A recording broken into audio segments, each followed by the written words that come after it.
sultanique.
Merci.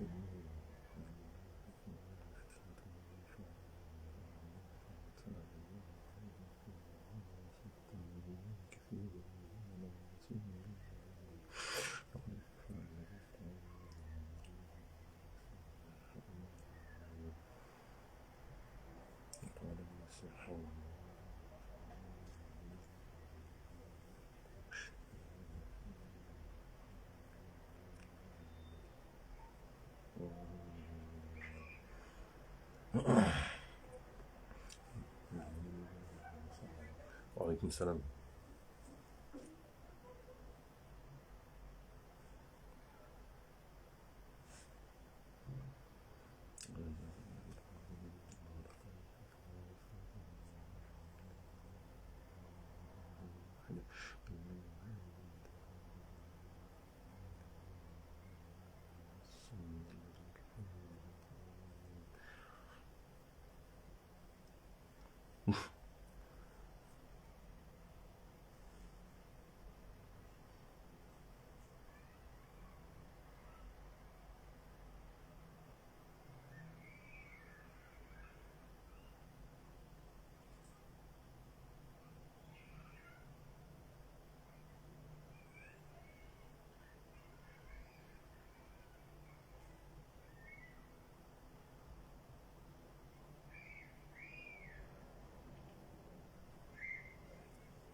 On attend, ça vient juste de commencer. On n'a même pas encore commencé là. Là,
Quel drapeau kabyle.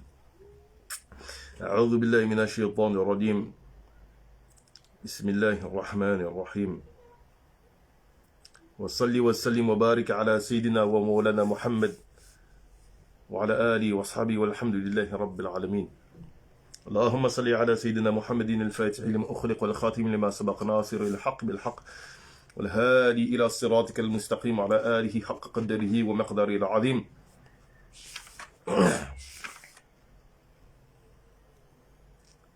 Pour le coup, après 2 lives qui passent, mais là je pense que ça va être un petit peu, pas, je dirais pas plus piquant, mais bon, on va peut-être un petit peu aller plus au fond de certaines choses pour faciliter. Ya Rabbi shrah li sadri wa yassir li amri wa hlul 'uqdatin min lisani yafqahu qawli. Allahumma amin. Alhamdulillahi Rabbil Alamin wa salli wa sallim wa barik ala sayyidina Muhammad wa ala. Non mais vous arrêtez pas ce que dit Massil, le 3/4 de ses interventions c'est des trolls. On se connaît bien et il sait très bien c'est quoi le drapeau qu'il y a derrière moi. Un jour on en parlera.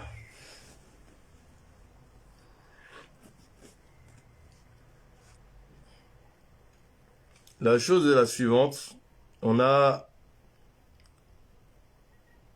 Bi'idhnillah walhamdulillah thumma alhamdulillah ya rabbi lakal hamd kama yanbaghi lil jalali wajhaka wa 'azimi sultanik.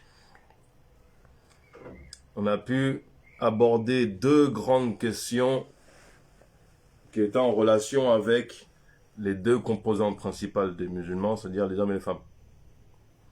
Question liée au rapport intime dans le couple, la question de la virilité et de la féminité en tant que telle et la place que ça a dans l'islam.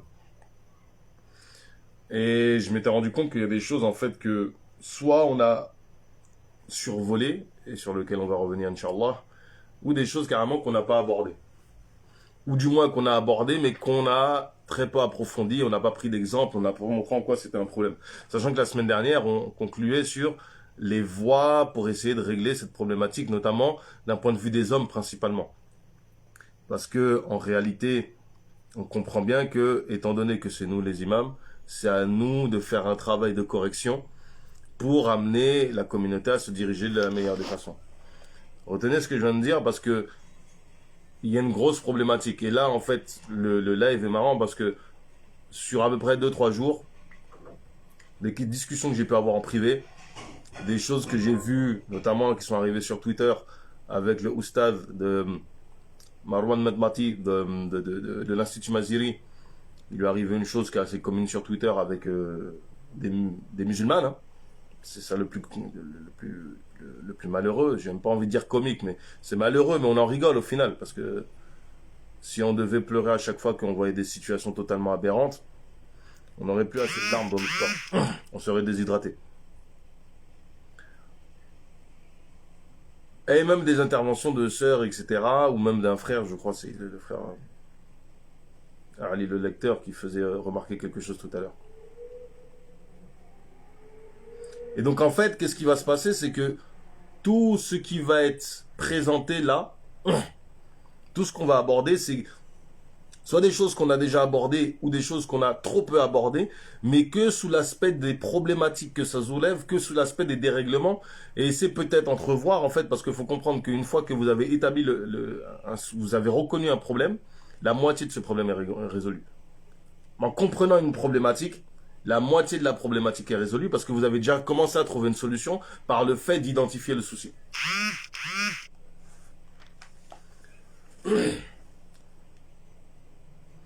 On avait évoqué la question de la féminisation de la société et de l'excès de violence que ça a engendré dans une société, en disant qu'effectivement, le fait de mettre en avant que le côté pacifique, doux et agréable qu'il y a dans la société faisait qu'on délaissait totalement l'initiation à la virilité et donc à l'usage de ce qui est vu comme viril, c'est-à-dire, entre guillemets, désagréable, les idées de sévérité, les idées de l'usage de la violence, etc., qui fait que dans une société, au final, les gens, leur virilité, il est éduqué de manière, comment dirais-je, autodidacte, les conséquences que ça avait étaient extrêmement néfastes, qui faisaient que les gens ne savaient plus être des hommes.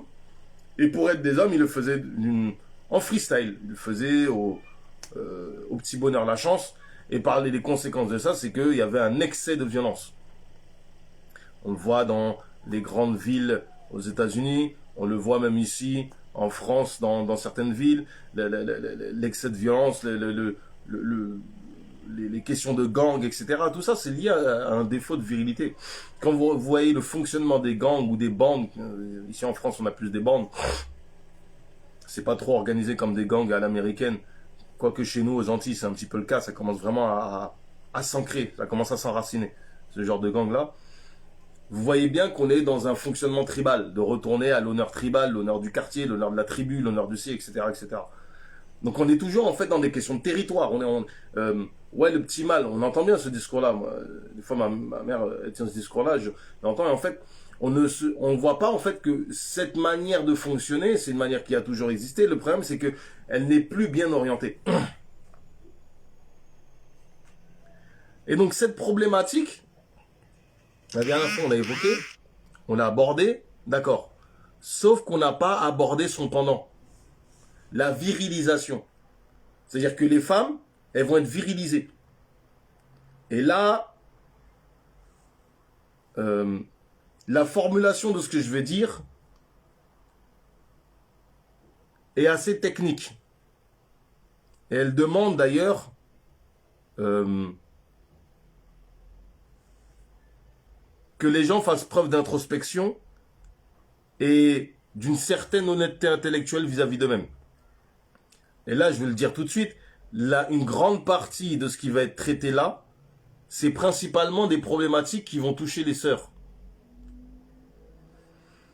On va y revenir sur la question de comment est-ce que les sœurs, ça les touche, qu'on s'adresse à elles directement, ou qu'on pointe directement du doigt les problématiques qui les concernent elles. On voit que dès qu'on parle des problématiques qui sont strictement aux sœurs, là on voit le cas, là c'est l'arrivée là sur Twitter avec Oustaz Marwan, ça part en sucette. Et il y a même des hommes, et ça c'est le plus choquant, qui vont dans le sens de ce délire-là, de cette susceptibilité-là, mais bref, on va y revenir. Donc, que les personnes ne soient pas choquées, que on va plutôt aborder la question, parce que, en fait, si vous regardez bien dans les lives précédents, soit on parlait aux deux, soit on parlait spécifiquement aux hommes. Mais ça, on va revenir sur cette question-là. Alors, il y a une virilisation des femmes. La virilisation des femmes, déjà, premièrement, cette idée de sortir pour travailler, oui, la femme doit étudier, la femme doit ci, là. Oh, toutes les obligations ou tous les droits que vous voulez donner aux femmes revient, c'est même pas une idée d'égalité, c'est une idée de les parce que moi je rentre même pas dans la question d'égalité pas égalité, c'est qu'on les fait se parer de qualités qui sont de base masculines.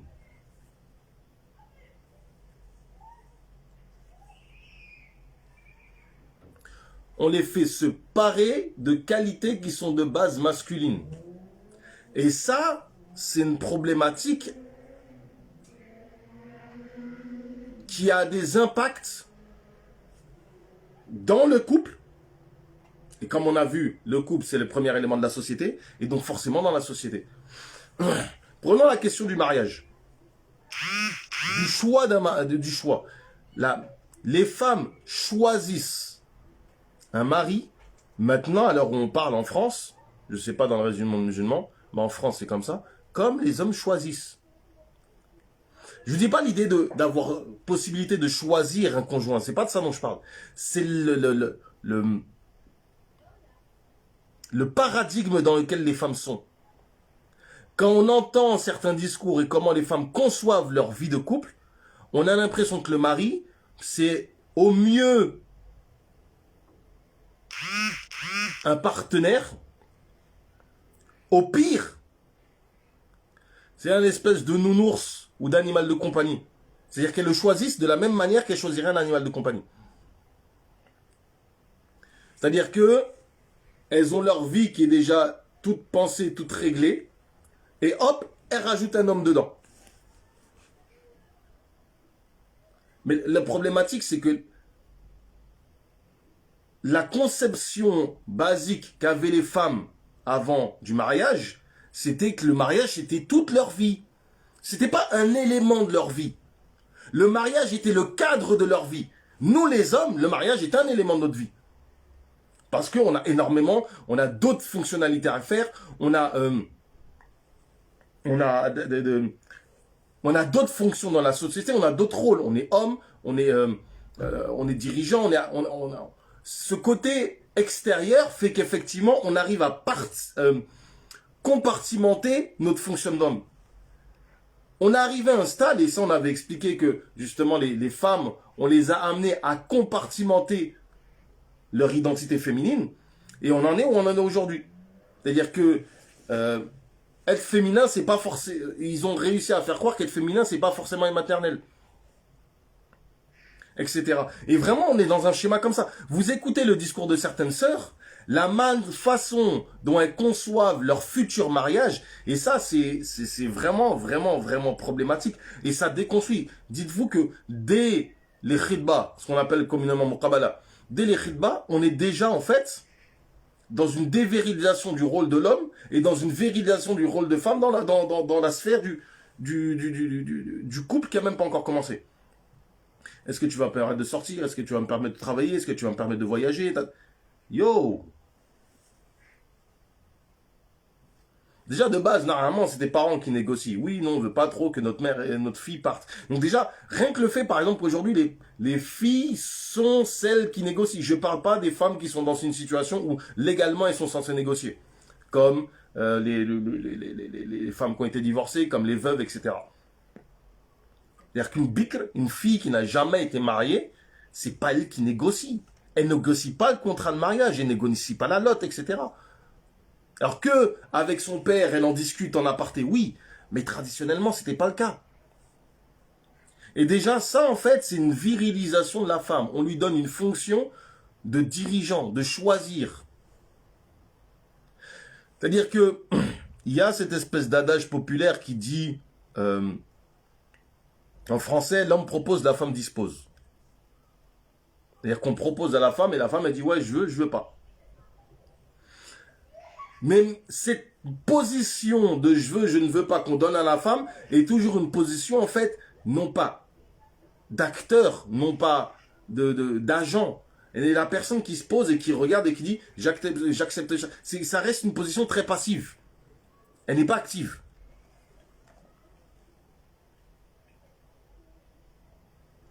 Et donc, la problématique ici de ces femmes indépendantes, parce que c'est principalement des femmes indépendantes le plus souvent, ou même quand ça l'est pas, c'est des femmes qui sont en voie d'indépendance, d'émancipation, par le fait que, par exemple, elles sont étudiantes ou des choses comme ça. Moi, par exemple, depuis à peu près une semaine, voire 2 semaines, on me rapporte des situations de sœurs qui ont la vingtaine et qui reculent le mariage. C'est-à-dire que dans leur tête, le mariage, en tant que projet, c'est un élément de leur projet de vie. Ce n'est plus le cadre de leur vie. Ça, c'est une catastrophe et c'est une virilisation de la femme. Ça peut choquer certaines, ce que je viens de dire, mais c'est un fait. Historiquement, la femme, quitter chez elle, c'était je quitte chez moi pour aller chez monsieur. Et donc toute ma vie va être cadrée par le fait que j'ai mon monsieur.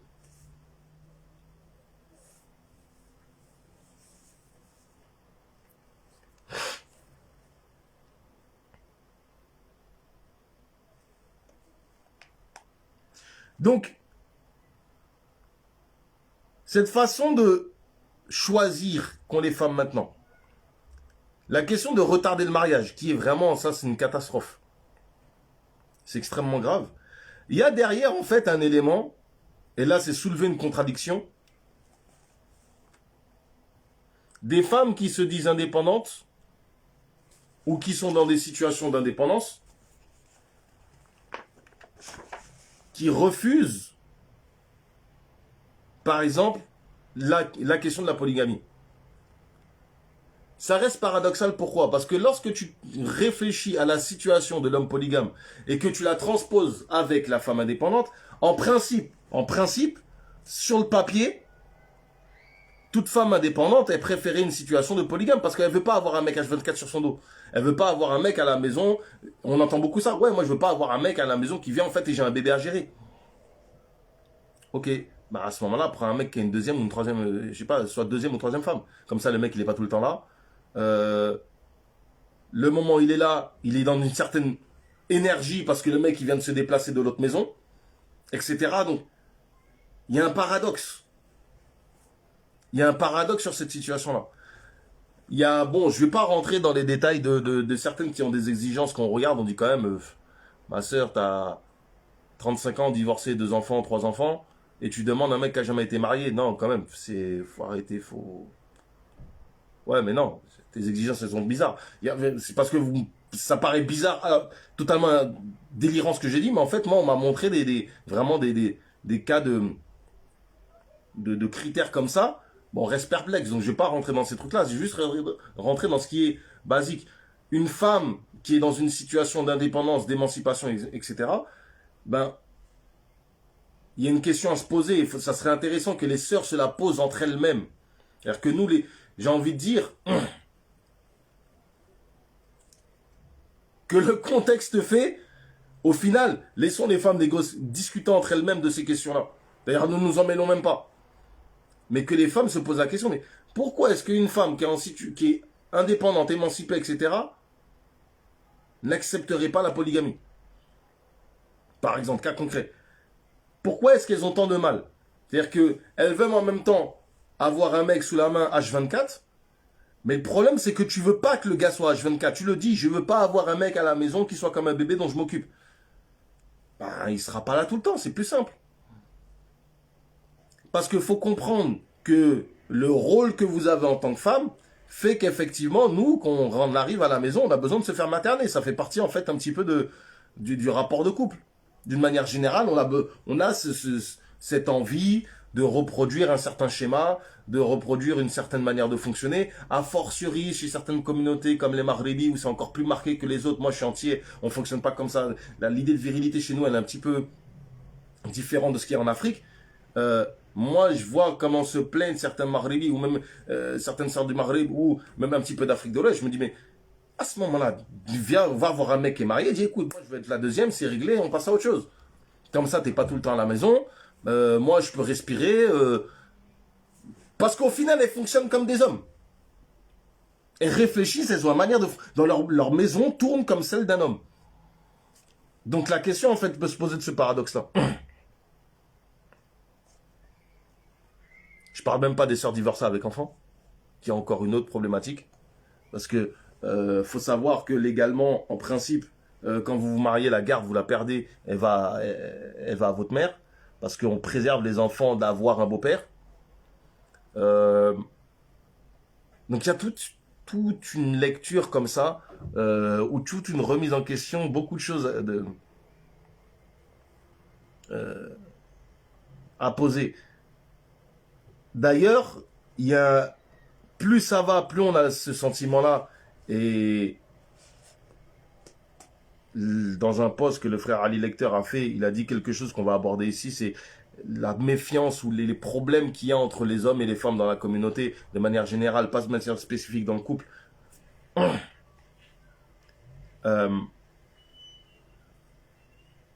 Mais on a le sentiment que les sœurs, leur caractère de base féminin, de générosité, d'altruisme, de se donner pour les autres, a tendance à disparaître. Déjà, il faut souligner une chose. Les femmes sont égocentrées. Nous, les hommes, des fois, on n'arrive pas à faire la différence. Les femmes sont plus égocentrées que les hommes, mais elles ne sont pas égoïstes. Les hommes sont beaucoup plus égoïstes que les femmes, mais ne sont pas égocentrés. Vous allez me dire, c'est quoi la différence? Les femmes, et vous le voyez souvent dans des interventions, où on va parler de la situation des femmes, où on va parler pas forcément des femmes, mais des choses qui touchent à la religion, etc., les femmes vont proposer une vision qui part, dont le point de départ, c'est eux. Et vous pouvez faire le test autour de vous, pour ceux qui sont déjà mariés, ou ceux qui ont des sœurs, ou des cousines, ou des mères, discuter, échanger avec elles, et de voir que elles ont une façon de voir les choses qui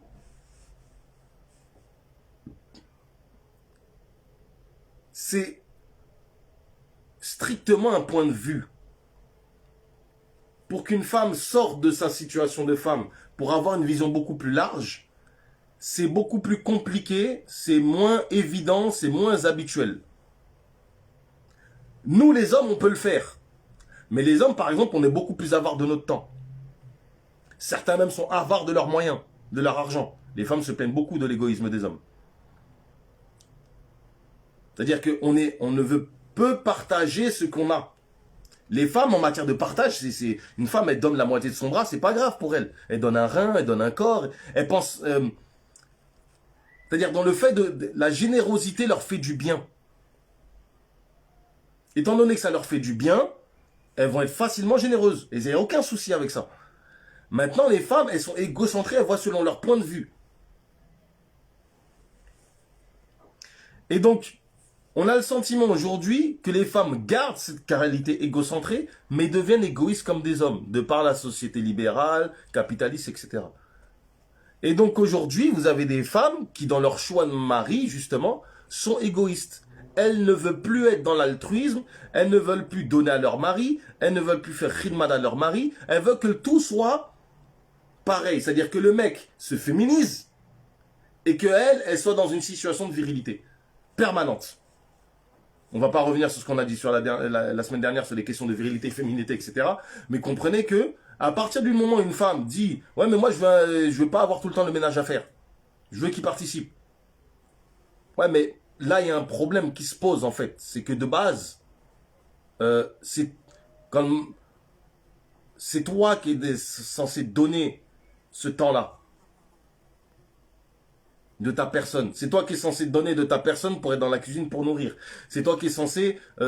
tu repasses derrière monsieur. Ouais, mais c'est comme ça. Alors, c'est pas le meilleur des adab à avoir de laisser la mère derrière nous pour que les femmes lavent. C'est pas ça la question. Mais c'est de comprendre que c'est normal. Nos mères, nos grands-mères ne se plaignaient pas. Tu vois, on a vu nos oncles, nos grands-pères, etc. Et là, c'est indépendant des communautés. Moi, vous allez chez moi aux Antilles, la femme de mon grand-père, c'est incroyable. Moi, même mon père, c'est une dinguerie. Mon père, par exemple, quand il voyageait, il faisait pas sa valise. Même ses slips, il mettait pas dans la valise.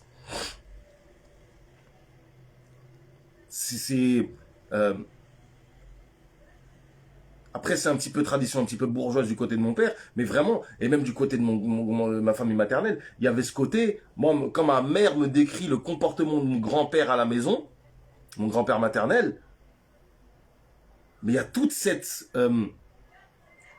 quand il rentre, il y a une présence pesante dans la maison, et ma grand-mère était aux petits soins, c'est limite si elle lui mettait pas en fait ses souliers, ses chaussons. Donc ce côté en fait, ça il y a cette problématique de oui les hommes d'avant n'avaient rien à voir avec vous. Ouais pourquoi pas, mais et alors? Et justement c'est ça la question, c'est que d'accord les hommes d'avant et nous on n'est pas pareil, ça c'est vrai. En matière de virilité par rapport à nos anciens on a un axe mais qui est énorme. C'est-à-dire que nous, on doit le reconnaître.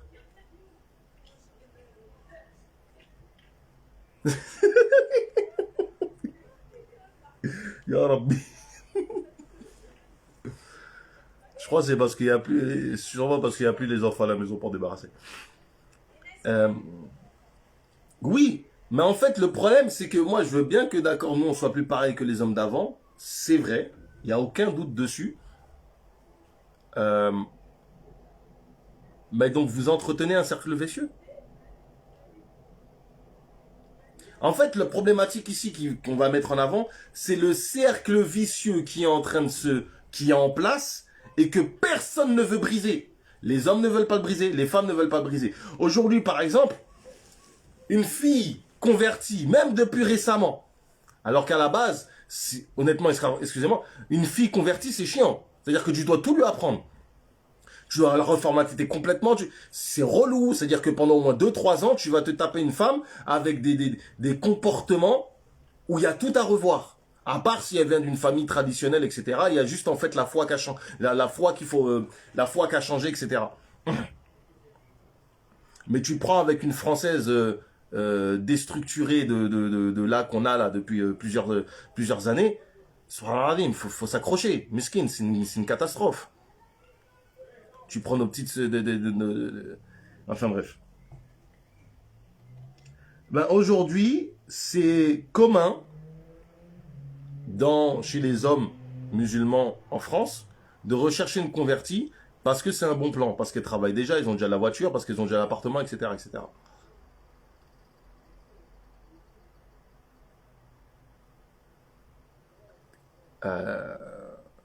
C'est problématique. En fait, il y a un cercle vicieux dans lequel on est et personne ne veut briser la marche de ce cercle vicieux.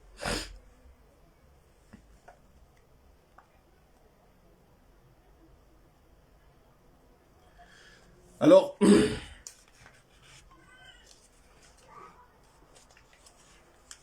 déjà, je pense qu'il faut retourner à quelque chose. On l'avait plus ou moins abordé la semaine dernière, mais là, on va revenir dessus.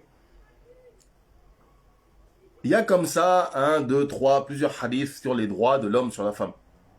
Notamment, un qui dit que si on demandait à la femme d'embrasser les pieds purulents de son mari, elle ne lui aurait pas donné son droit. Ce hadith, il n'est pas très connu. On le met très peu en avant. Déjà parce que l'aspect peu ragoûtant du hadith.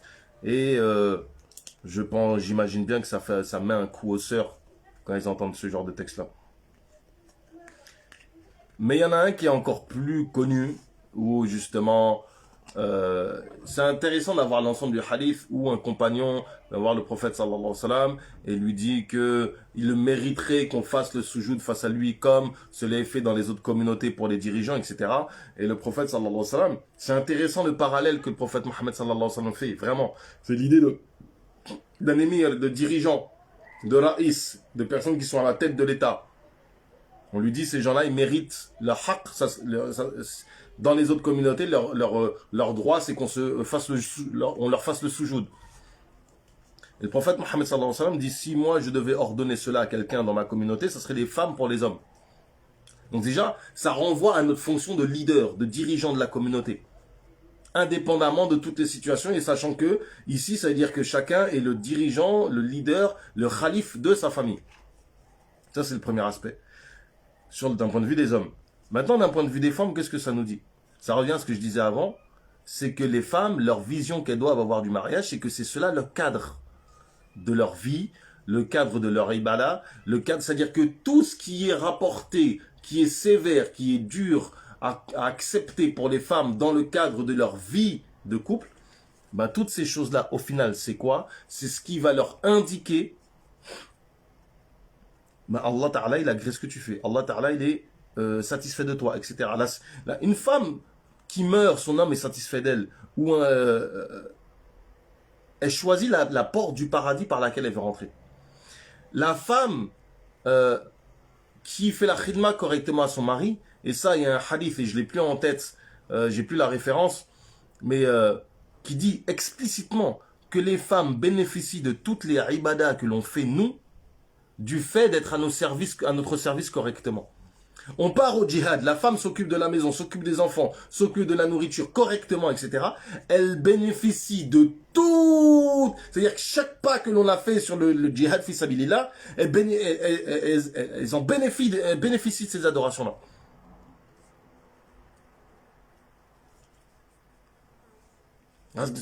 Vous avez un homme qui passe en qiyam layl, vous couchez au début de la nuit, vous vous levez en fin de nuit, vous faites pas tout ça d'adoration, juste vous lui préparez son café, et de ça il est satisfait. vous avez la récompense de toute sa prière de nuit. Il faut bien comprendre comment est facilitée l'adoration des femmes. Je ne vous dis pas que c'est facile. Je vous dis comment ça vous est facilité.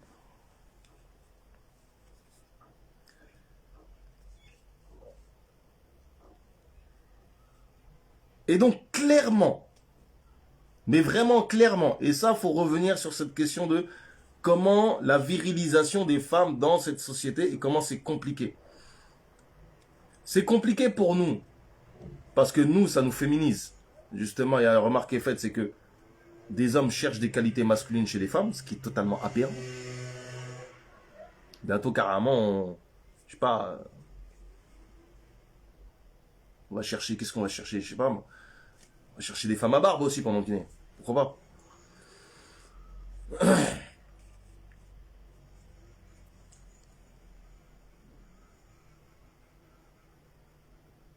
Le souci, à côté de ça, c'est que même des sœurs qui sont indépendantes ont des choix qui ne conviennent pas au final à leur situation de qu'elles réclament. Comme on dit, elles veulent le beurre, l'argent du beurre et la crémière. Mais en fait, on rigole, mais c'est pas une blague. Hein. Moi, je connais le cas d'une sœur comme ça, dans un entourage plus ou moins proche.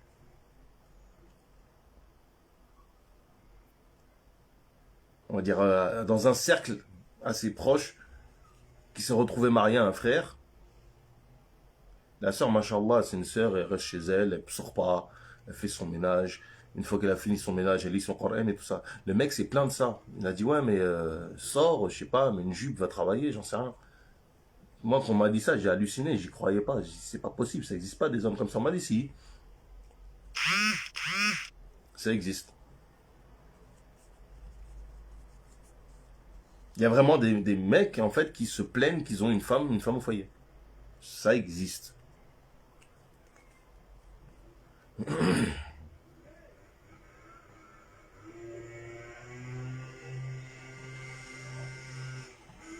Là, ce que je viens d'expliquer sur la question de la façon dont sont facilitées la ibada de la femme, la ubudiyya de la femme,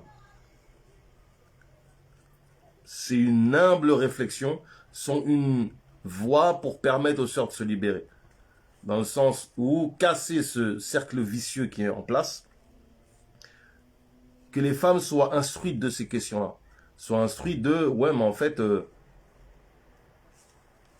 je disais ça en rigolant avec un frère il y a plusieurs années de ça.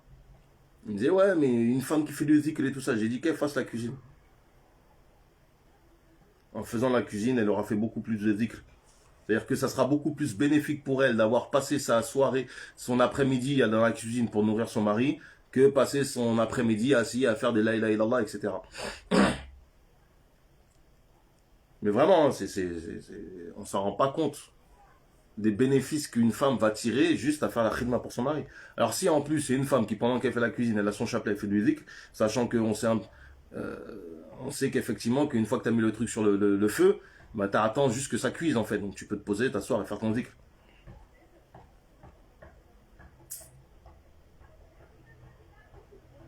En gros, la fonction traditionnelle qu'a la femme, la place traditionnelle qu'elle a, le fait de s'y conformer, elle va en tirer un bénéfice, mais on n'a même pas idée. La khidma est l'une des voies de réalisation spirituelle les plus hautes qui soient. Vous prenez le cas de Sayyidina Moussa alayhi salam, vous allez dans le Coran, vous lisez le verset qui vous dit, enfin il y a plusieurs versets, où en fait on comprend que son premier fath, la première fois que Allah Ta'ala se manifeste à lui, c'est à quel moment? C'est lorsque lui a laissé sa famille pour aller chercher du feu pour sa famille. Le service, la khidma, est une voie de réalisation spirituelle par lesquelles on peut avoir les plus grands mukashafa qui soient. Dans le cas de Sayyidina Moussa alayhi salam, son grand fathul akbar, c'est-à-dire le premier grand fath qu'il a, la première révélation qu'il a, où Allah Ta'ala lui dit « Anna Allahu la ilaha illa ana fa'budouni » C'est-à-dire qu'Allah Ta'ala, le degré de proximité qu'on a avec lui est tellement grand à ce moment-là que Allah dans le Coran, quand il nous fait lire ce récit-là, il nous fait réciter le tahlil avec la formule ana. C'est-à-dire qu'il y a une notion de fana à ce moment-là. C'est-à-dire que il y a que, de mémoire, il n'y a que 2 formules de tahlil avec le damir ana. Toutes les autres, c'est huwa et anta. Huwa anta Allah. En fait, il faut comprendre que l'utilisation des dama'ir, c'est-à-dire de ce qu'on pourrait mal traduire par pronom en français, il y a une signification. Le fait que l'un des tahlil avec la formule ana renvoie à un récit où est mis en valeur la khidma, c'est un sens, ça veut dire quelque chose.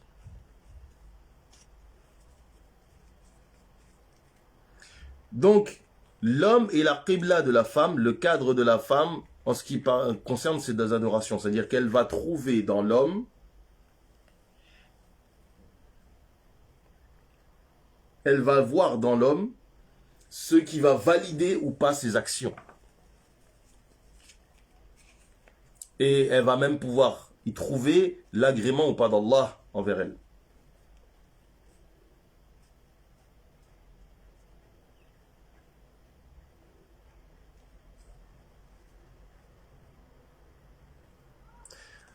Donc ce cercle vicieux qu'on a mis en lumière,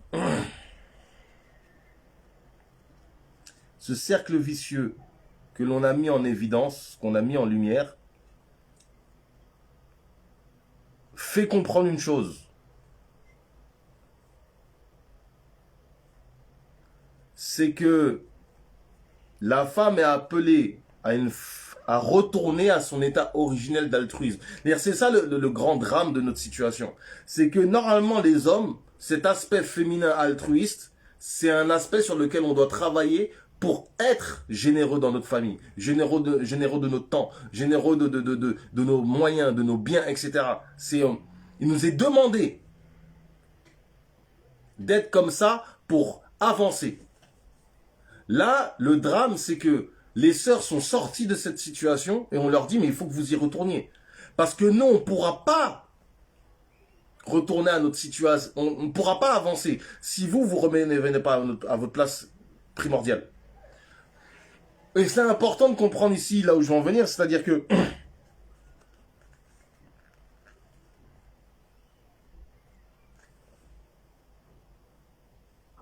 si on continue dans cette situation-là, on va aller vers ce qu'on va évoquer maintenant, la situation de conflit dans laquelle on est. Dès que sont abordées ces questions hommes, femmes, etc., ça part dans tous les sens. L'anecdote du jour, c'est quoi? C'est le cas de Oustaz Mawran de l'Institut Maziri, qui dit, il faut qu'on éduque nos sœurs sur l'islam, sur la pudeur, qu'on leur dise, les endroits où elles vont sont des endroits sécurisés, les chemins, c'est-à-dire que quand elles se déplacent, c'est pas seul, etc. Moi, une sœur m'a demandé si j'étais d'accord avec ça, j'ai dit oui. Elle m'a dit, ouais, mais pourquoi il n'y a que nous qu'on devrait éduquer? J'ai dit, mais on n'a jamais dit ça. Le discours de Coran s'adresse en règle générale aux croyants et le plus souvent aux hommes en particulier. Le Coran, la Sunna, constamment. C'est-à-dire que les premières personnes à qui on s'adresse, c'est nous en général. Quand il s'agit de s'adresser aux femmes, ça devient beaucoup plus spécifique. D'ailleurs, quand les femmes se sont plaintes, ouais, mais on ne s'adresse pas à nous, Allah Ta'ala a dit « Wal mu'minin wal mu'minat ».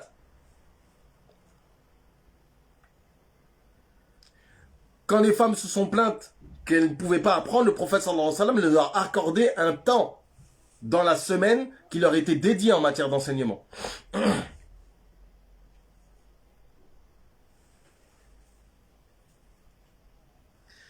Donc ici, c'est la question de la réalité des tensions qu'il y a entre nous. Pourquoi constamment il y a un problème?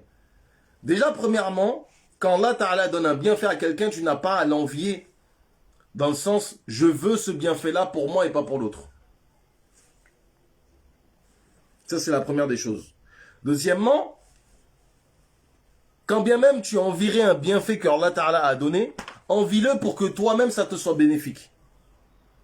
Or aujourd'hui, ce qui se passe, c'est que lorsqu'on fait un rappel La plupart du temps, c'est les hommes qui sont concernés. Lorsqu'on dit oui, la communauté c'est du n'importe quoi, les gens ils font n'importe quoi, regardez l'état des mosquées, regardez par exemple par rapport au Hajj, quand on parle des questions qui sont liées, en ce moment il y a toute la polémique sur le Hajj, on est en train de remettre en place le Hajj. Les critiques qui sont portées, on n'a pas besoin de spécifier que c'est des hommes qui sont critiqués.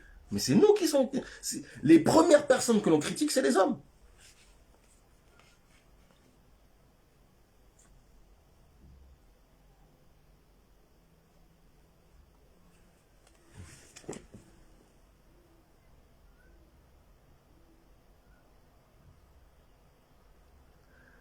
Cette situation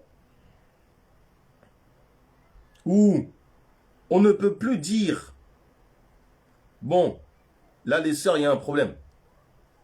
C'est pas normal que dans la communauté, telle chose soit répandue en ce qui vous concerne.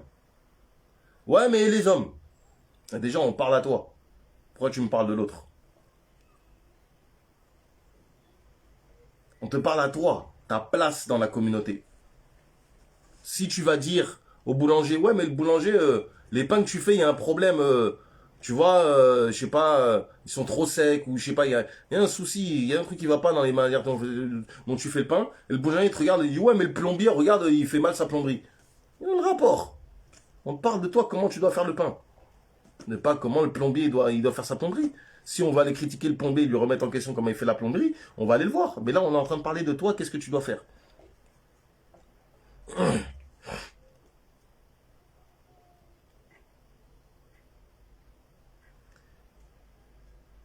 Dans le cas de Oustaz Marwan, il a abordé une question, et je vais prendre le temps justement d'évoquer, c'est le fait que on tente de préserver les sœurs d'être en contact avec des personnes qui seraient susceptibles de leur faire du mal, physiquement, etc.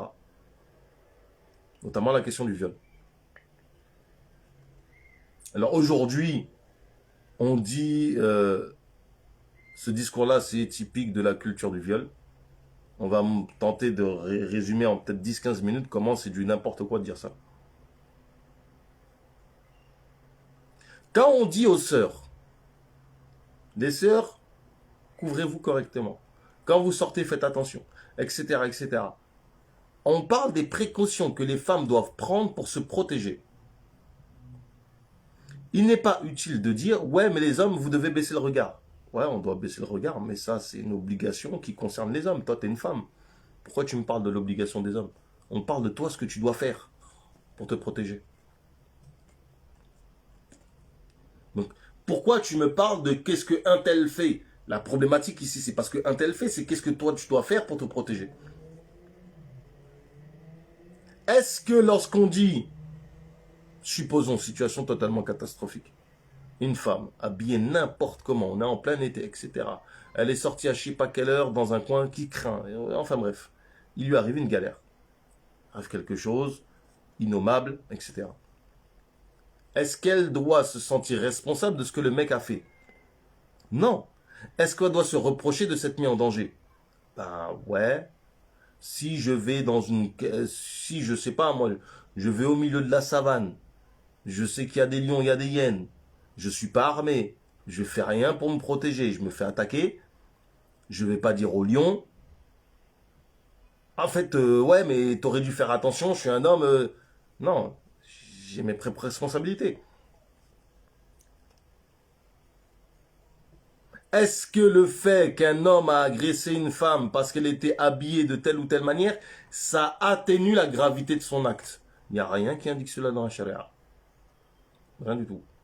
Il n'y a rien dans la charia qui dit si un homme a violé une femme, mais que cette femme n'était pas couverte correctement, c'est pas grave. Ou bien c'est moins grave que si c'était une femme. Non. Pas du tout. C'est pas du tout ça qu'on dit. On te dit voilà la responsabilité des uns et des autres.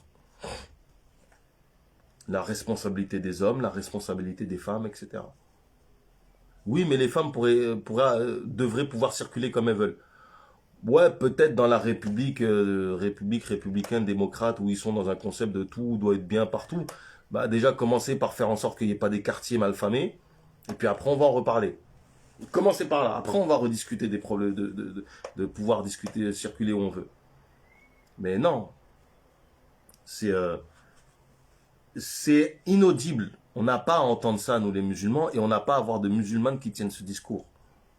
Mais vraiment, il y a un moment, il faut arrêter les conneries. Comment tu peux être musulmane et accepter d'adhérer à l'idée que, oui, mais tu sais, c'est la culture du viol, de dire que la femme, elle est responsable de ne pas s'être couverte. Parce que c'est ça qu'on dit concrètement. On dit qu'elle est responsable légalement devant Allah de ne pas s'être couverte correctement. Est-ce qu'elle est responsable parce qu'elle ne s'est pas couverte correctement d'avoir été violée? Non. Il n'y a pas à discuter d'une chose aussi évidente et simple en fait. Maintenant, ici, on est dans une société où on déresponsabilise les uns et les autres. Pourquoi pas? Où on met beaucoup plus de responsabilités sur les uns que sur les autres. Pourquoi pas? Mais moi, je suis désolé, mon fils, parce que je dis mon fils comme ça, il n'y aura pas de problème. Il est allé dans un quartier, il s'est fait taper par des mecs, alors que c'est un quartier où effectivement c'est très dangereux, etc. Je lui dis, mais qu'est-ce que tu es allé foutre là-bas? Et personne ne va me dire, ah, c'est la culture du viol, c'est la culture de la violence. Mais non. Non, c'est pas une blague, c'est pas une blague du tout. Tu as beaucoup. Là, à l'heure où on parle, le féminisme dans la communauté musulmane, c'est une hécatombe. Ça détruit l'identité des femmes musulmanes. Mais à un point, on n'est même pas prêt. C'est-à-dire que déjà, ce qui est en train de se passer, on chiale. Ce qui va arriver là, ça va être encore pire. Parce que quand on va commencer à arriver à te mettre des hijabs, se mettre en bikini en même temps, on va dire, ouais, mais non, on n'est pas d'accord. Ouais, mais je m'en fous, je fais ce que je veux dans mon corps. C'est vraiment que hijab bikini, on me l'a déjà dit. Hein. Bref.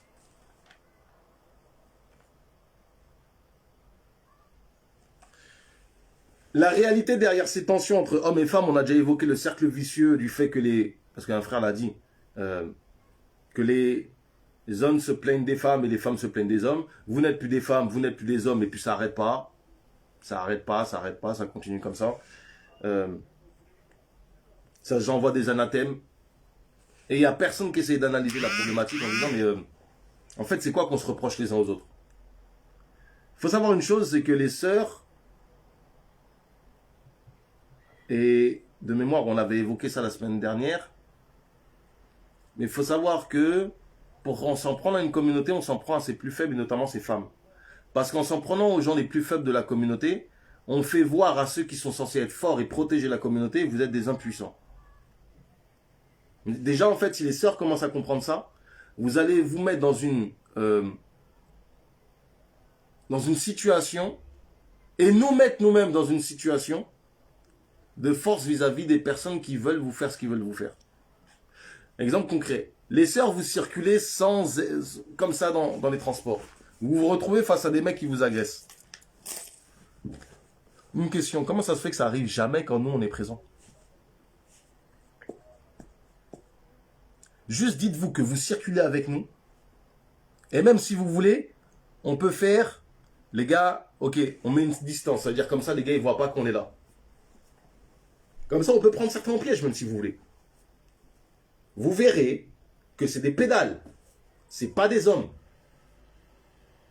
Comment ça se fait? Moi, je suis habillé comme ça tous les jours. Personne ne m'agresse. Je prie partout. Personne ne me dit rien. Comment ça se fait qu'on agresse des sœurs? Personne ne me dit rien.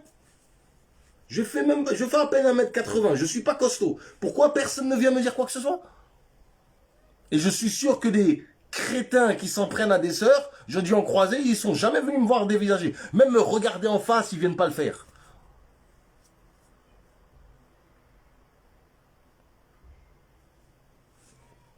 Non, je circule dans toute l'île de France. Je circule dans toute l'île de France, je prends le train si c'est l'heure de prier, je prie, enfin bref. J'ai pas de problème. Pourquoi c'est vous qu'on agresse? C'est-à-dire que juste l'idée de vous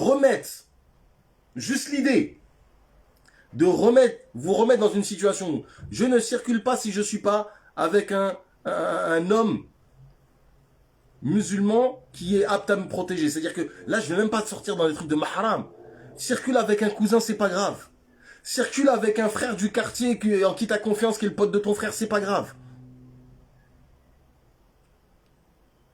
Vraiment, honnêtement. Hein. Mais comment ça se fait que juste ce truc-là, et quand on dit, et dans le cas de Marwan, le frère Ousmane Marwan, c'est ça qu'il disait, même ça on dit, ouais mais non, faut éduquer les frères. Mais comment ça? En fait, le fait que c'est pas toujours possible, ça c'est une question où il faut se discuter de comment résoudre ce problème de les cas où c'est pas possible, qu'est-ce qu'on fait? Mais de manière générale, les sœurs devraient éviter d'avoir à circuler.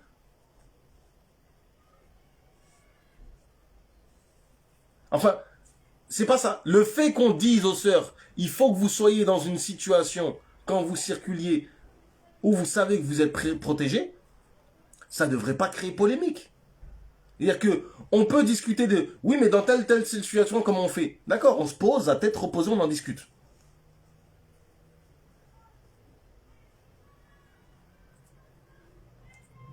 Mais qu'est-ce que ça part en polémique de ouais mais non c'est les mecs qu'il faut éduquer, culture du viol, mais c'est quoi ce délire, c'est quoi cette, qu'est-ce que c'est que cette mentalité?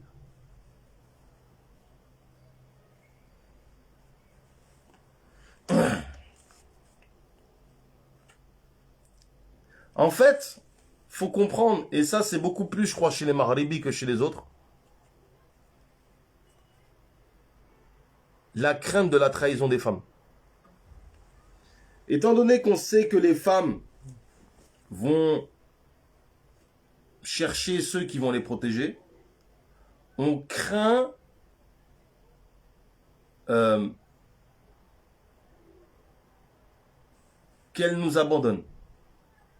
Et c'est des craintes qui sont plus ou moins justifiées aujourd'hui parce que tu as des sœurs, même en voile, qui demandent à se marier avec des koufars. Je dis ça, j'ai rien. Et cette peur de la trahison,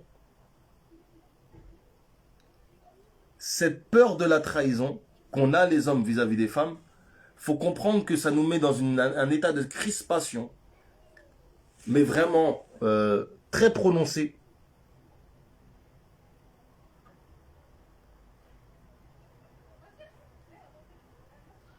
Et pour le coup, on va être très peu rationnel dans comment est-ce que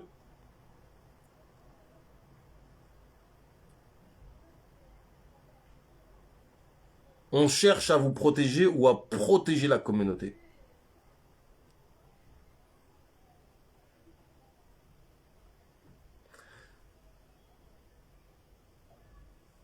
Si on prend le cas de l'Algérie, parce que France Fanon, rahamallah, a beaucoup écrit dessus, il y a un trauma dans la communauté algérienne, dans les rapports hommes-femmes, le jour où, Inch'Allah, bi'idhnillah, ils vont se poser et régler cette problématique entre eux, je pense que le pays va avancer. Parce que le trauma de la colonisation, du fait de dévoiler les sœurs en public, les sœurs nous reprochent de ne pas avoir été assez forts pour empêcher cela.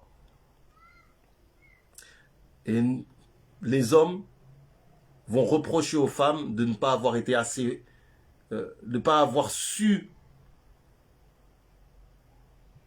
entre guillemets, limite de cette laisser-faire. Parce que, limite, pour nous, on va soupçonner les femmes d'aimer cette situation, de se faire, comment on appelle ça, dévergonder par des koufars. Je pense que le rapport homme-femme qu'il y a chez les Maghrébins en France, tu reviens à 200 ou 300 ans, il n'existait pas. J'y crois fermement, c'est-à-dire qu'il ne devait pas y avoir les mêmes situations.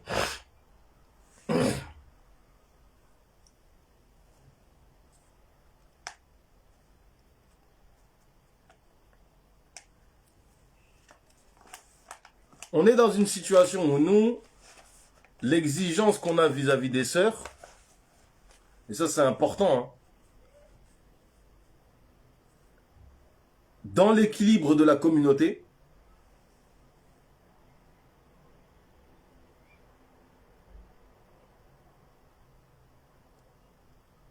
il y a un déséquilibre de part et d'autre.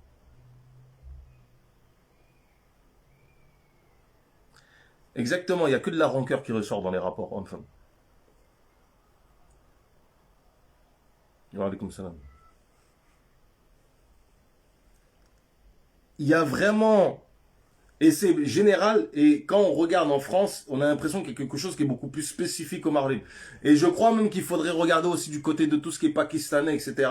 Euh, Parce que j'ai entendu deux, trois histoires quand même chez eux, notamment en Angleterre, un cousin qui me racontait comme ça un truc qu'il avait vu de ses yeux. Par exemple, chez les Pakistanais ou les Indiens musulmans, euh, on prend le cas de l'Angleterre, un tonton qui voit une Pakistanaise, ne serait-ce que parler par exemple avec quelqu'un qui n'est pas pakistanais, qui n'est pas de la communauté, avec un regard, il l'a fait flipper. Même si c'est pas son oncle, même si c'est pas de sa famille, même s'ils sont pas du même quartier.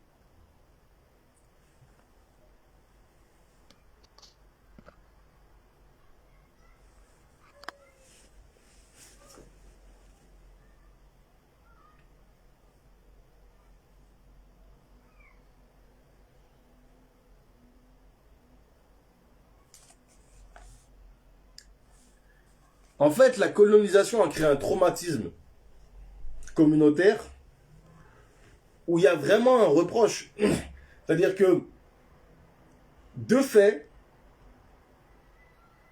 en ce qui nous concerne, on est dévirilisé de par la colonisation. C'est-à-dire qu'on nous a atteints, on nous a porté atteinte. Nous, les Antillais, c'est très particulier avec l'esclavage. Il y a une déconstruction de notre identité d'homme. Les femmes le savent. Et au final, c'est un petit peu comme si les femmes reprochaient la défaite.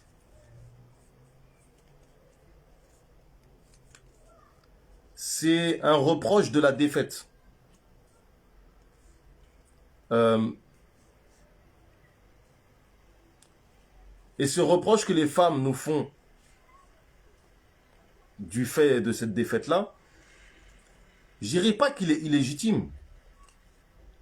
Mais pour le coup, on se rend compte, et ça, quand je parlais d'égocentrisme tout à l'heure, on va y revenir, les femmes, en réalité, et bien sûr, c'est toujours général, hein, en matière d'empathie, notamment vis-à-vis des hommes, il y en a très, très, très, très peu. Une femme peut très, très facilement imposer à un homme, lui dire, écoute, bon, j'ai pris cette décision, je sais que ça te fait souffrir, mais bon, voilà quoi. C'est vraiment, c'est habituel, c'est-à-dire que les femmes, quand elles prennent des décisions, c'est pas comme les hommes. Facilement, elles peuvent. C'est une femme qui prend une décision pour revenir dessus, notamment dans les histoires de relations hommes-femmes, etc. C'est pas évident. Une femme qui passe à autre chose, elle passe à autre chose, c'est fini, t'as oublié.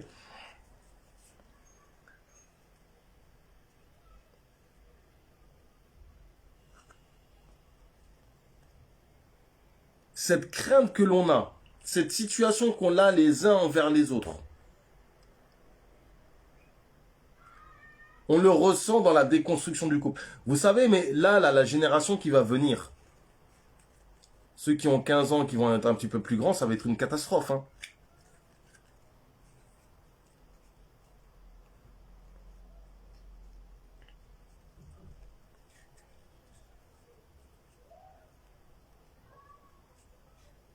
Bah, en fait, la problématique qu'il y a derrière le hijab, faut bien comprendre une chose. Le problème n'est pas tant. En fait, c'est qu'il y a un moment, il y a une désislamisation de la communauté musulmane très, très à marche forcée.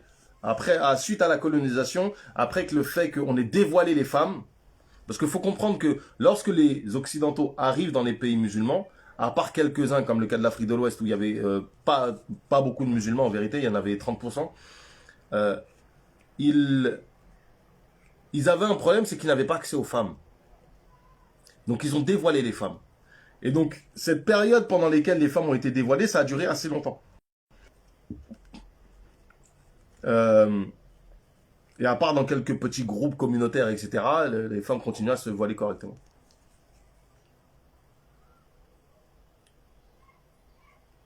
Quand il y a eu une tauba un petit peu plus généralisée, où les gens retournent à l'islam, qu'il y a eu des prédicateurs qui ont fait que les gens sont retournés à l'islam, forcément, l'un des premiers éléments qui va toucher la communauté, la moitié de la communauté, à savoir les femmes, bah, c'est de s'habiller comme demande la charia.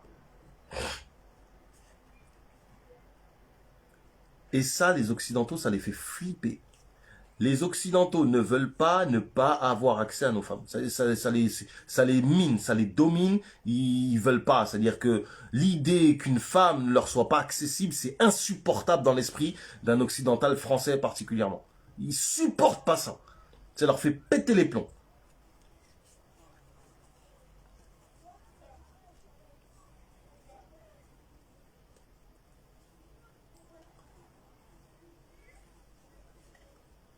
Donc la question se cristallise effectivement sur la question du hijab, etc. Ouais, la wahhabia, en Europe, c'est pas tant la wahhabia, ça a été avant la wahhabia, ça a été surtout les ikhwan et les tablirs. Les deux premiers. La wahhabia, ils sont venus vraiment après. Ils ont plus ramené le niqab. C'est plus le niqab qu'ils ont apporté.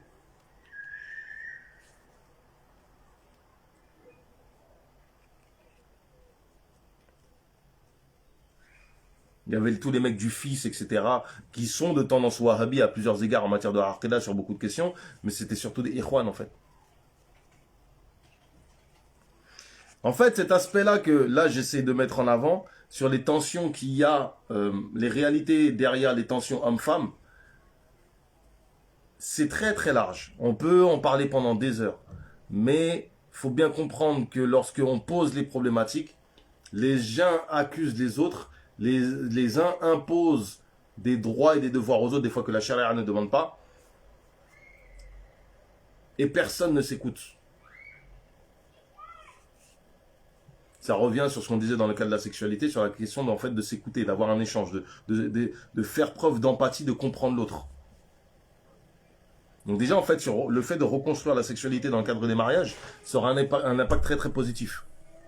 Mais pour reconstruire les mariages correctement, il faut déjà passer en fait par une réactualisation. Et malheureusement, je suis désolé pour les sœurs, vous êtes les principales actrices, ce qui est paradoxal en fait, du fait de redynamiser les mariages comme ils devraient être, de redonner aux mariages la forme qu'ils avaient. Parce que vous êtes la matière principale du mariage, j'ai envie de dire, limite c'est vous. Car vous êtes... c'est vous qui faites le ménage. C'est-à-dire que pour faire le ménage dans la maison, c'est vous les principales. Donc, j'ai envie de dire, symboliquement, celle qui doit faire le ménage dans comment on doit conceptualiser le mariage, c'est vous. Donc, c'est pas évident et je me rends compte que les sœurs qui sont réceptives à ce discours, c'est-à-dire que même pas qu'ils l'ont ou qu'ils le pensent forcément, mais qui sont réceptives et qui se rendent compte qu'il y a un problème, que ça soit dans leur vie ou dans leur entourage ou dans la communauté, qu'il y a un problème. Et lorsqu'on leur donne les mots, elles disent mais en fait c'est évident, oui, si ça, il y a des problèmes. J'ai rencontré il y a pas si longtemps que ça une sœur qui a écrit un livre sur la question du voile et les problèmes qu'il y a derrière le voile. Et quand je lui ai dit en fait que il y a cette question de nous déviriliser et de prendre nos femmes, elle m'a dit je m'en étais pas rendu compte de ça. En fait, il y a des gens qui sont parmi les sœurs, il y en a beaucoup qui sont réceptives. Et malheureusement, les sœurs vont se trouver dans une situation qu'elles sont pas censées avoir. C'est-à-dire que moi, le fait que je lui dis, le simple fait que je suis un homme, entre guillemets, pour certaines, ça va décrédibiliser mon discours. Ouais, t'es un homme, etc. Tu penses avec ta verge, etc. Enfin bref.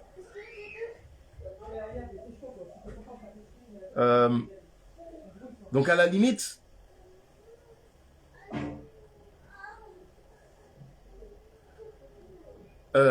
si les sœurs étaient dans une situation où entre elles, en fait, il y en a qui réveillent les autres, parce que là, on est vraiment sur une problématique. Et j'en veux énormément à beaucoup de oustadins qui sont dans un espèce de crypto-féminisme par rapport à ça. C'est hallucinant. On m'a raconté une histoire il n'y a pas si longtemps que ça. Un groupe comme ça de sœurs musulmanes où on a fait circuler une demande de mariage. Mais c'était du grand n'importe quoi. Un frère qui sait exactement ce qu'il veut, qui dit voilà mes critères c'est ça, on a critiqué les critères. Pourquoi? Quand c'est d'autres qui font les critères. Là, en fait, qu'est-ce qui posait problème premièrement, c'était que dans les critères demandés, il y avait le fait que la sœur soit convertie, le fait que la sœur soit deuxième ou troisième. Ça a posé un problème. On leur a dit, mais je comprends pas, en fait, quand c'est d'autres demandes, ça vous pose pas de soucis. Donc il y a vraiment, en fait, il y a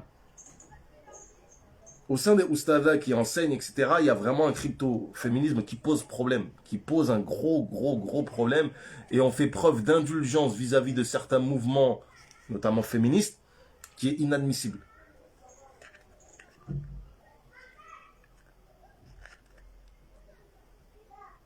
Ya Rabbi.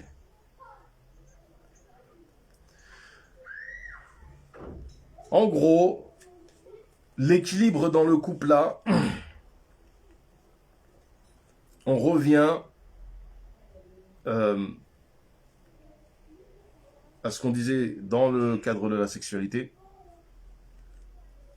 Les femmes seraient plus l'huile. L'huile qui est évoquée dans Surat An-Nur, dans Ayat An-Nur, plutôt. Parce que la femme, on retrouve auprès de la femme, les hommes retrouvent, la femme est plus semblable à une source. Le repos du guerrier, celle auprès de qui, une fois qu'on a sorti, qu'on a été fatigué, qu'on a épuisé, etc., on va se reposer, on va se ressourcer. Donc elles sont plus semblables à de l'huile, cette huile avec laquelle on allume le feu.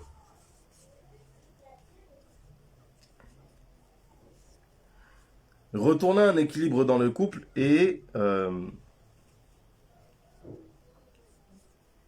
pour retourner à cet équilibre, il faut que les femmes retournent à se réapproprient leur, en fait, c'est une question de se réapproprier leur identité de femme.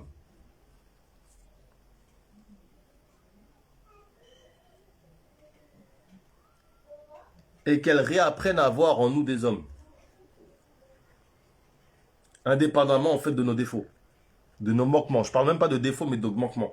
Parce que, en fait, en fait, il y a une chose qui est vraiment importante.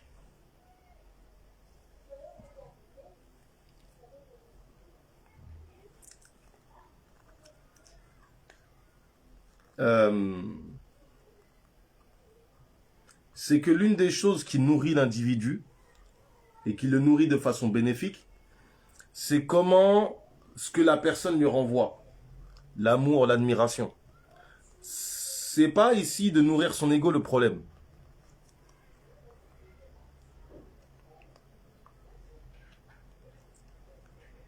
Ici, c'est de revaloriser les personnes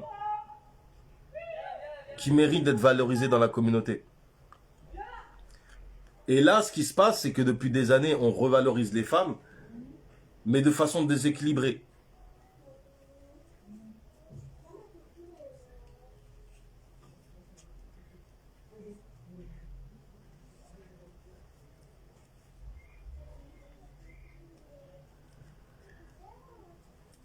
Un élément en fait qui découle justement de ce qu'on dit et notamment du fait que le discours de l'islam s'adresse principalement aux hommes en général, la susceptibilité des femmes sur quand on les vise directement, c'est la question de l'obéissance. Souvent, il y a un récit qui est assez extraordinaire, c'est lorsqu'on a dit aux femmes de se couvrir, c'est rapporté dans la sunna, elles ont arraché leurs rideaux, elles sont couvertes, elles n'ont même pas discuté. Aujourd'hui, pour qu'une femme soit dans cette obéissance-là, que ce soit vis-à-vis de son mari ou vis-à-vis de l'islam, c'est très compliqué. C'est très compliqué.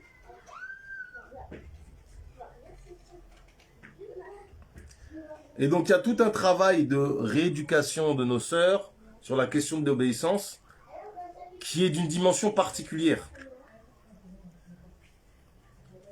Et donc quand on dit il faut qu'on éduque nos filles, et ça faut le rappeler parce que je pense que pourtant c'est une évidence, mais c'est qui doit les éduquer comme ça? C'est à qui qu'on parle? On parle aux hommes, on leur dit voilà ce que vous devez faire avec vos filles. C'est quand même assez hallucinant qu'on ait besoin de préciser, mais on est en train de s'adresser aux hommes et leur rôle. C'est quand même assez hallucinant que lorsqu'on dit il faut qu'on éduque nos enfants de telle ou telle manière, ça pose un problème qu'on spécifie comment on doit éduquer les femmes. Parce qu'en fait, au final, en réalité, l'éducation des sœurs et des femmes et des hommes n'est pas la même. Je vais pas éduquer mon garçon comme j'éduque mes filles.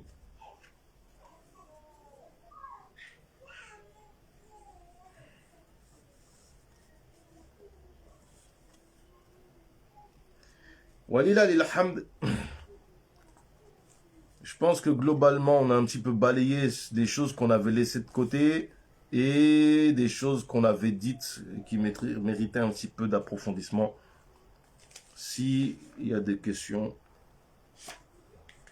Ahmed il fait la vaisselle.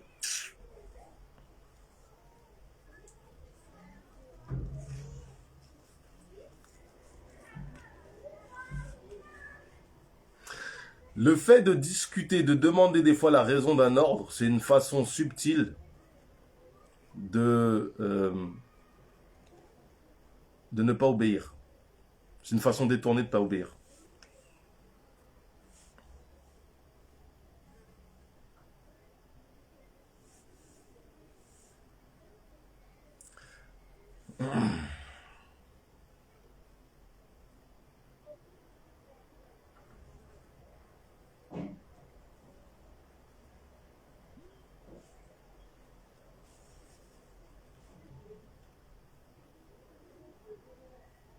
Un permis de mariage. Subhanallah.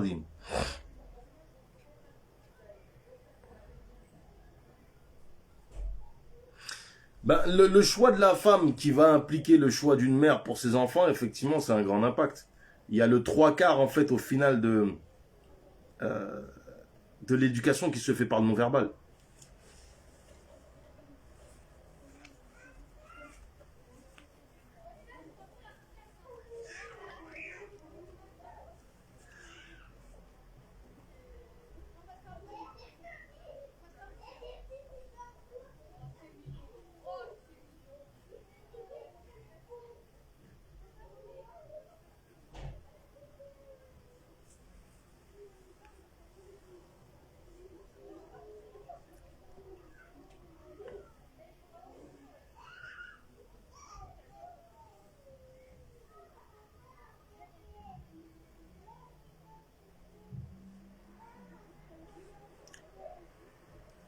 C'est bien ça.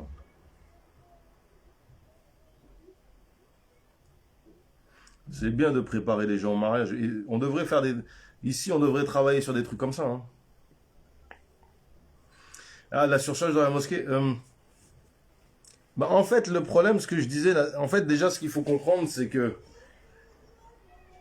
euh, il faudrait que je rentre en fait dans les statuts légaux concernant la présence des femmes à la mosquée, d'une manière générale et dans le madhhab maliki en particulier.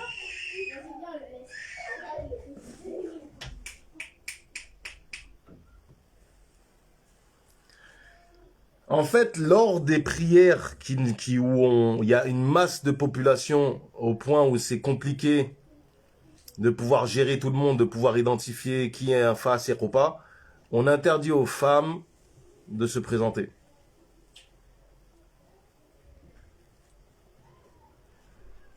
Si la femme est, on va dire entre guillemets, dans la moyenne, elle n'est pas spécialement attirante, on va dire que c'est makolo. Si elle est belle, c'est haram. Si elle n'attire pas, elle est laide, on va dire que c'est permis.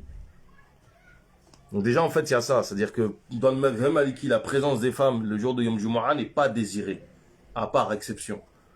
Vraiment, soit elle est vieille, ou soit elle est vraiment laide au point où, franchement, elle ne nous plaît pas. C'est impossible qu'elle puisse plaire à un homme.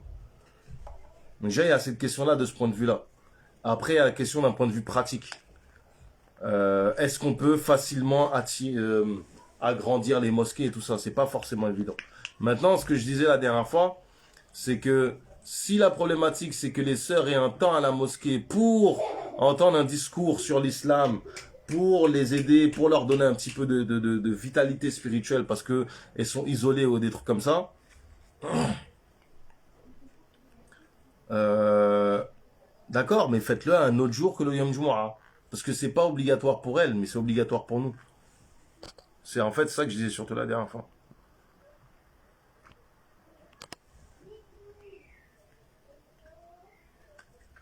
Vraiment, les fuqaha sur ça, et c'est, je dirais pas que c'est dur, mais en gros, si tu dis à une femme, tu as le droit d'aller à la mosquée Yom Jumu'ah le vendredi selon les Malikis, ce que tu lui as dit, c'est pas spécialement gentil, quoi.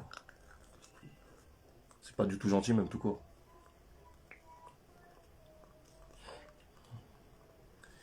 Ah, mais derrière les hommes, il n'y a pas de souci, les femmes prient derrière les hommes, il n'y a pas de problème avec ça, hein. Le fait de mettre un mur et tout ça, c'est des choses qu'on a rajoutées, qui sont des façons bien, des façons pas forcément bien. Euh, Il y a des cas où c'est invalide. Exemple concret, les femmes ont une pièce où s'il n'y avait pas de micro, elles ne pourraient pas entendre. Ben, les fuqaha modernes, par exemple les savants de l'Arsah, ils disent que la prière des femmes n'est pas valide, hein. Les ulama de l'Arsah, je ne sais plus, c'est Shal Mubarak, je ne sais plus c'est lequel, je crois que c'est Abu al-Hamid Mubarak, il dit que des fois ce qui se passe dans certaines mosquées, je pense par exemple à la mosquée de Srant al-Tawhid, c'est comme ça. L'endroit des femmes est totalement isolé. Et s'il n'y avait pas le micro, les femmes ne pourraient pas entendre la prière. L'imam. Ben ça, manifestement, ça ne serait pas valable. Leur prière ne serait pas valable. Après, la chose, c'est quoi? C'est que il y a des choses qui sont habituelles et qui ne contredisent pas la charia. Dans le sens où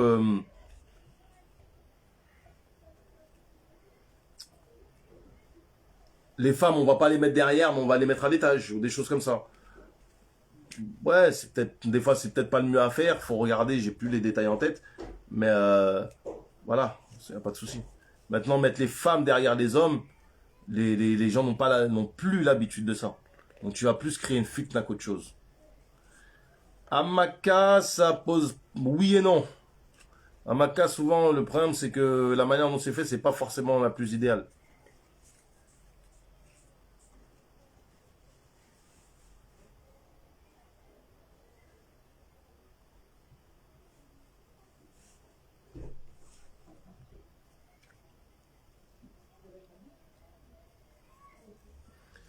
Le problème d'ailleurs à Makkah, c'est que certaines écoles comme les Cheféry, c'est compliqué pour eux parce que tu sais, chez eux, tu touches une femme, tu perds tes ablutions. Donc des fois, même pendant le tawaf, ils demandent des fatwas de ulema pour pouvoir suivre un autre avis que l'avis retenu dans l'école, parce que ça pose un problème. Donc en fait, après moi, c'est mon humble avis, c'est que la, la, la- la- le problème qu'on a dans les mosquées, et les soucis qu'on a déjà si on pouvait prier à l'heure déjà. Ensuite la place des femmes, et on se rend compte d'un truc, c'est que les femmes ont une place très très très importante dans les mosquées, dans le sens en tant qu'acteur social, en tant que euh, comment on appelle ça, Ajib, en tant qu'acteur associatif.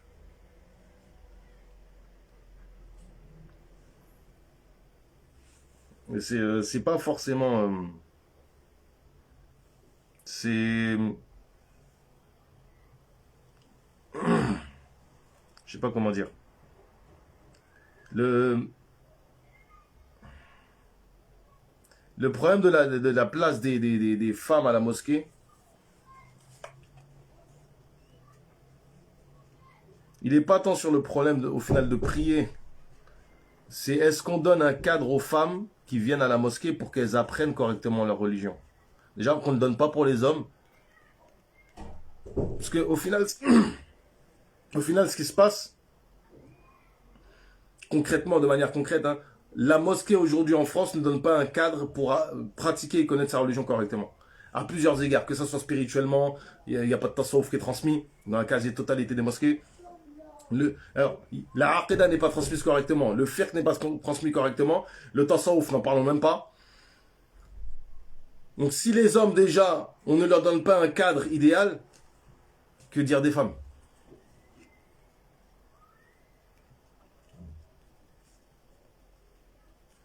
En fait, dans beaucoup de mosquées, elles sont pas tant minoritaires que ça. Dans tout ce qui est associatif et tout ça, les femmes sont surreprésentées. Les femmes sont surreprésentées dans les cadres associatifs. Après, dans les mosquées, elles sont acteurs plutôt de l'ombre. Euh, le souci, c'est que déjà, on donne, comme je dis, on n'a pas un cadre idéal pour les hommes. Donc, alors pour les femmes, c'est un haradim, quoi.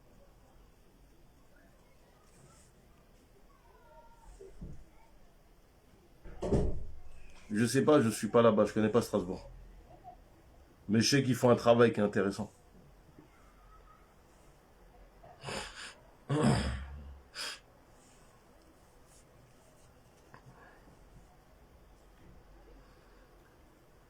En fait, le truc, c'est que dans le madhhab maliki, concrètement, moi, je pense à un programme comme ça à enseigner aux enfants, euh, effectivement, qui serait familial au final, hein.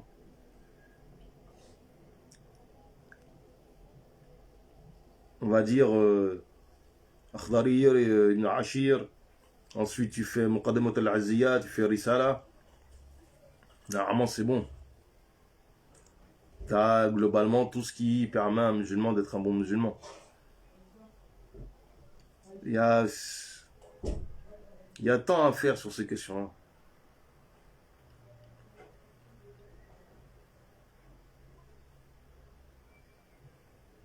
En fait, si encore on avait une volonté de faire du bâtiment dans lequel il y a une mosquée, parce que souvent on confond la mosquée, l'endroit où on prie, et le bâtiment, etc. Euh, Qu'il y ait une activité, etc., pourquoi pas, mais moi je sais comment ça se passe au niveau des activités des mosquées, je comprends ce qui se passe derrière, il y a beaucoup de choses que l'on sait, c'est pas évident, c'est pas évident.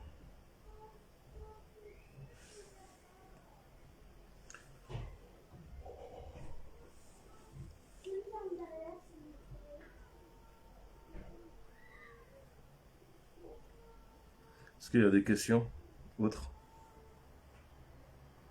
Mais en tout cas, sur cette question-là, par rapport aux mosquées, déjà, il faudrait connaître un petit peu les adaptes des mosquées en fonction des écoles. Par exemple, nous, les Malikis, la mosquée, on est très restrictif. Pour nous, c'est tu pries, tu fais le dhikr, tu lis le Coran et tu déranges pas les gens. Par exemple, faire un dars comme ça, ou à voix haute, et quelqu'un, par exemple, les douros dans la mosquée, ils se font en petit comité, c'est-à-dire que tu te mets dans ton coin et tu parles pas fort. Le truc de faire un dars avec un micro et tout le monde entend dans la mosquée, c'est macro dans le mazhab maliki. Mais le maliki, on n'aime pas ça. Donc après, il y a la question de comment on gère la mosquée. Est-ce qu'on suit, quelle école on suit, quel adab de quelle école on suit, sur telle question. Donc ouais, il y a beaucoup de choses comme ça en fait à prendre en considération. Et comme je reviens, je le répète encore une fois, vraiment,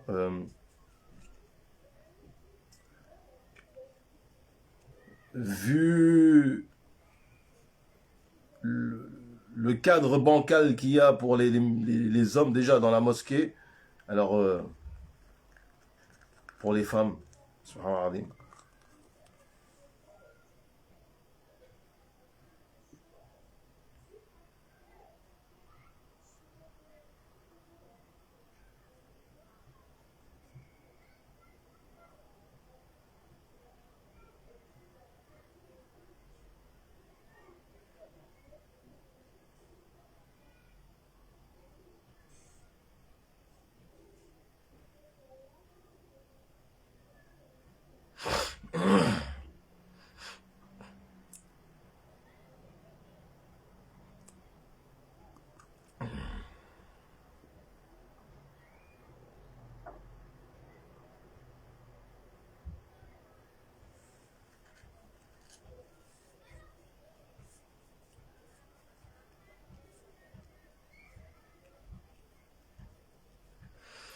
Ben, moi, la seule voie que je vois pour la problématique de la virilisation des femmes, c'est de revenir déjà à apprendre correctement sa religion.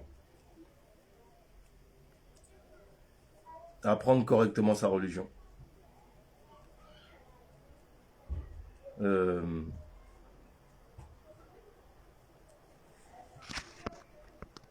et surtout, accepter déjà les statuts légaux tels qu'ils sont enseignés.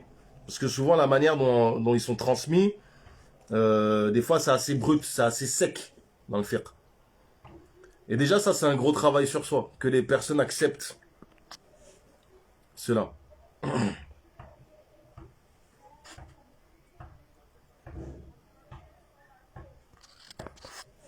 Déjà, on a ça. Euh, Ensuite, en plus d'apprendre cet aspect-là, apprendre l'aspect spirituel pour que adoucir en fait, euh,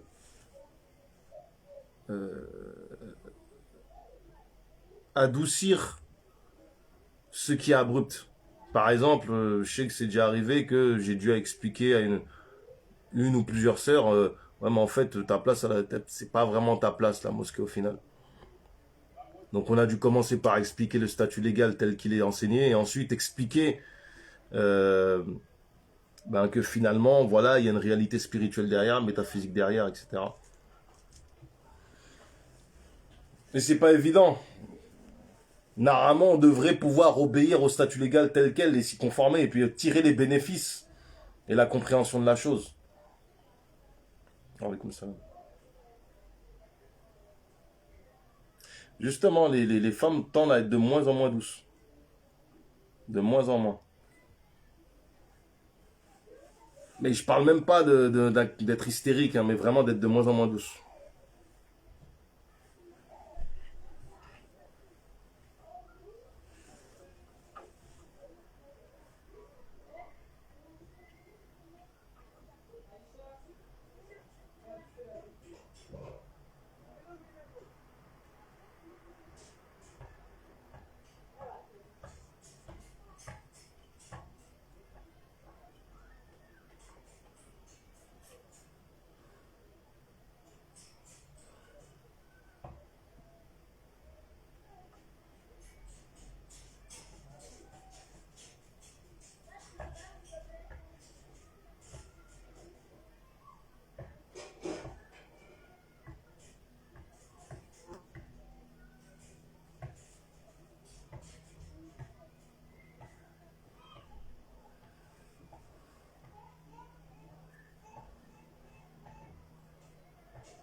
Ouais, mais ça, c'est blague à part, en fait. Le fait que la femme sache s'entretenir et soit agréable à son mari dans la maison, c'est encore toute une... On l'a plus ou moins évoqué lorsqu'on a parlé de la question de sexualité, etc., etc. Mais c'est vrai que c'est des questions qui se posent aussi. De toute façon, alhamdoulilah, les lives comme ça, ils sont enregistrés. Là, je crois qu'on peut-être 6 ou 7. Je donnerai accès en fait au drive et puis après, il faudra faire tourner le drive pour les gens.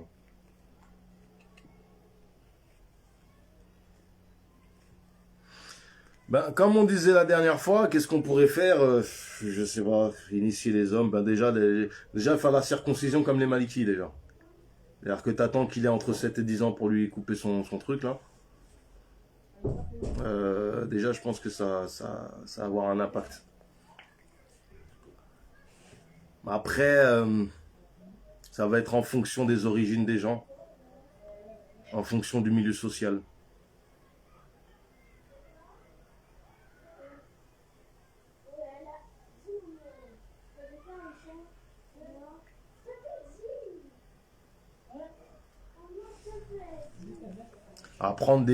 Ouais, pratiquer un art martial aussi, ça peut beaucoup aider.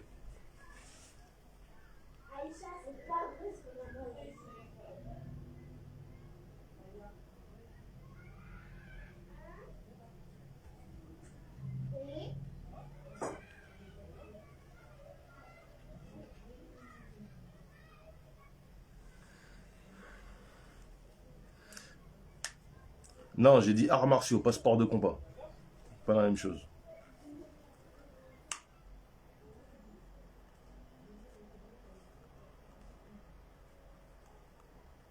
Pas confondre arts martiaux et sport de combat.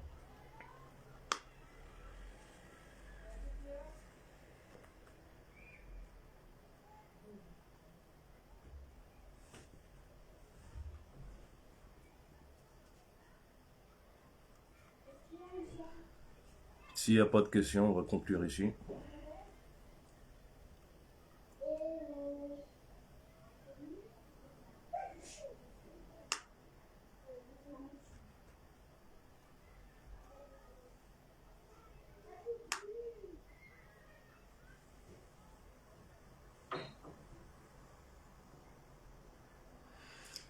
S'il n'y a pas de questions, on va conclure sur cela. ربي زدنا علما وعملا وأدبا وفهما وهب لنا يا كرم في التلاوة خيرا كثيرا منك والحلاوة. اللهم آتنا في الدنيا حسنة وفي الآخرة حسنة وقنا عذاب النار. اللهم نسألك إيمانا يرتد ونعيما لا يرفد وقرة عين لا تنقطع ومرافقة نبيك سيدنا محمد صلى الله عليه وسلم. اللهم يا مقلب القلوب قلب قلوبنا عن العيوب. اللهم صل على سيدنا محمد الفاتح لما أخلق والخاتم لما سبق ناصر الحق بالحق والهادي إلى صراطك المستقيم وعلى آله حق قدره ومقداره العظيم. سبحان ربك رب العزة عما يصفون وسلام على المرسلين والحمد لله رب العالمين. C'est quoi ta question?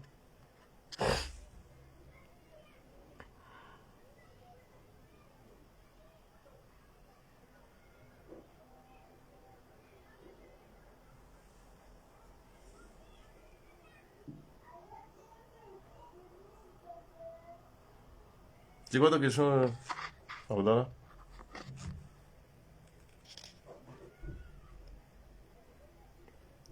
Moi, non, je suis pas mauritanien, non, je suis entier. Ouais, comme ça. Barakallahu fik.